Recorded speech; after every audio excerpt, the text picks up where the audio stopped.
जब तक वो मैरिज को एकदम परफेक्ट नहीं कर लेगा। বলিউডের দুই সুপারস্টার সালমান খান ও আমির খানকে ঘিরে আবারও সরগরম সামাজিক যোগাযোগ মাধ্যম। আমির খানের তৃতীয় বিয়ের পর নতুন করে ভাইরাল হয়েছে সালমান খানের কয়েক বছর আগের একটি রসিকতাপূর্ণ মন্তব্য। নেটিজেনদের অনেকেই বলছেন সময়ের সঙ্গে সেই মন্তব্য যেন নতুন অর্থ পেয়েছে। ভারতীয় সংবাদ মাধ্যম টাইমস অফ ইন্ডিয়ার প্রতিবেদন অনুযায়ী জনপ্রিয় টেলিভিশন অনুষ্ঠান দ্য কপিল শর্মা শোতে অতিথি হয়ে এসেছিলেন সালমান খান।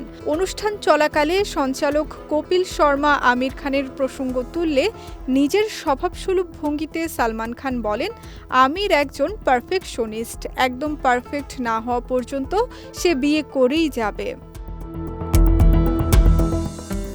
সালমানের এই মন্তব্য জুড়ে স্টুডিও জুড়ে হাসির রোল পড়ে যায়। পরে অনুষ্ঠানের সেই ভিডিও সামাজিক যোগাযোগ মাধ্যমে ব্যাপকভাবে ছড়িয়ে পড়ে। তবে সম্প্রতি আমিরের তৃতীয় বিয়ের খবর প্রকাশ্যে আসার পর ভিডিওটি আবারও ভাইরাল হয়েছে। অনেকেই মন্তব্য করছেন, মজার ছলে বলা সেই কথাই যেন বাস্তবতার সঙ্গে মিল খুঁজে পেয়েছে।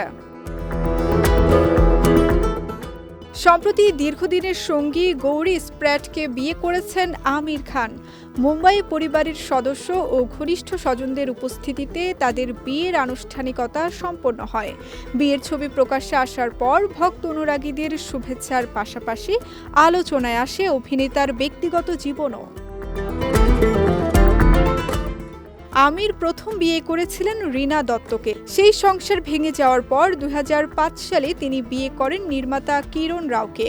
2021 সালে তাদেরও বিচ্ছেদ হয়। এরপর দীর্ঘদিনের বন্ধু গৌরী স্প্র্যাটের সঙ্গে সম্পর্কে জড়িয়ে শেষ পর্যন্ত তাকেই জীবনসঙ্গী হিসেবে বেছে নেন এই বলিউড তারকা।